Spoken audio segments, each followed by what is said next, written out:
How does a CEO manage the stress of corporate demands and decision making? This is going to be different than work-life balance. So I'm going to talk specifically to health, and it's the legs of the chair. It's going to be diet, exercise, sleep, and social time. So stress is an interesting thing because stress is like a constant in life. And stress, when people are like, oh, stress is so bad, we shouldn't have stress. Yes, and. So yes, stress isn't a great thing, especially long-term stress. And we're remarkably well built. Like the human species is remarkably well built to deal with stress as long as we take care of these four things. And also, to be super clear, things get done because of stress. So maybe a controversial opinion where people are like, oh, work shouldn't be stressful. It's like, well, I don't think a lot of work would be getting done if it wasn't stressful. Stress doesn't only mean having like a stressful work environment. Like I just mean life's stressors typically are what cause people to be super focused, try and get bigger things, to innovate, to create. All of those things typically lead to results. Stress in and of itself, how we deal with it, we got to be ultra practical. So stress is a reality, and it's not necessarily even a bad thing. It's about whether or not it is, how big it is, how ongoing it is, and then how we interact with it. So from an interaction point of view, and specifically, this is for all people at work, but I talk to CEOs about this all the time. Diet, exercise, sleep, and social are non-negotiable. You have to have all four of them. Again, think about like the legs of a chair. If a chair has four legs, that means you can sit down. So imagine stress being like you're standing. And not only are you standing, but depending on how stressed you are, you're carrying a ton of weight. So if you're if you're really stressed out, you're holding a lot of weight. If you can sit down, that's a huge help. You're still carrying a ton of weight, but you can sit down and the chair can help you. So if a chair has four legs, you can have a real good sit. And who doesn't like a good sit, right? Like you can really like rest into that. But if a chair has three legs, you can sit in the chair, but it gets a little weird because you have to sort of watch how you're sitting. So it's a little less relaxing, and you have to engage a little bit of your core, maybe one of your legs.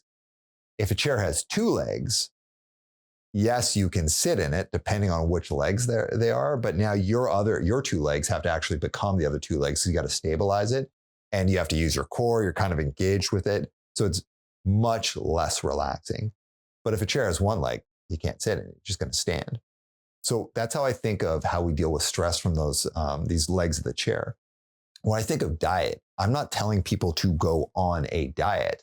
More so, it's that you should always, at any given time, know what 50% of your meals are going to be in a week.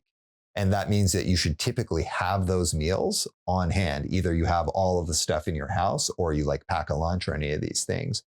That just simply means from like the quality of food that you're getting. Like, are you getting good food? And again, I'm not asking people to have like, vegan quinoa, like loaf or something like that. I just mean good, healthy food that's going to fuel you effectively. You should have 50% of your meals planned a week. And they don't have to be like gourmet meals. They just have to be good meals.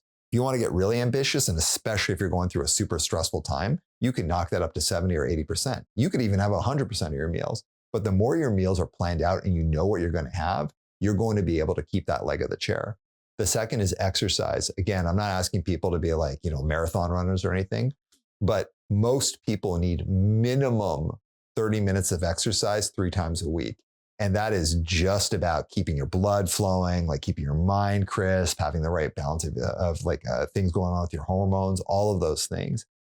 And that 30 minutes could become an hour. It could become an hour and a half. It's whatever people need. Those 3 times a week could be 7 days a week. It's whatever you need. But from a minimum perspective, it should be 3 times for 30 minutes. And that could be light stretching. It could be a walk. It could be all sorts of things. Walking is like really undervalued. Walking is cardio, and it is super, super good for you. So even a 30-minute walk helps, but you have to have that in there.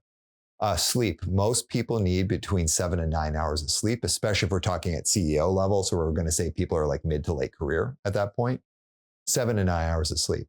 There's like 2% of the population that require less than that. These are called short sleepers. And most people think they're short sleepers, but in reality, you're probably just used to being chronically sleep deprived. So that's not correct. You need to have 7 to 9 hours to have that leg intact. And then finally, social.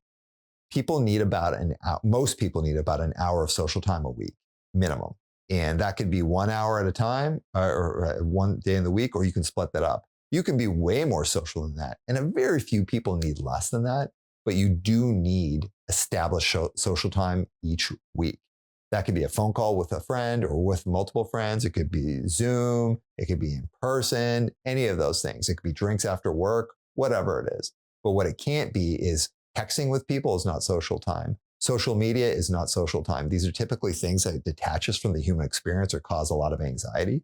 Instead, it's actually like person to person or person to groups of people engagement. So when you've got all four legs intact, you can be standing and carrying a ton of weight and then sit down and you're still carrying a lot of weight, but you're able to rest and kind of recuperate. But if you lose one of those legs of the chair, then you're compromised. You lose two legs and you're really compromised. You lose three, then there's no way you can stand for a long time with that weight, especially if it's getting heavier and heavier. Most people have one leg that is susceptible to going out when they get stressed. So for example, when I get really, really stressed, the thing that always goes out for me is food.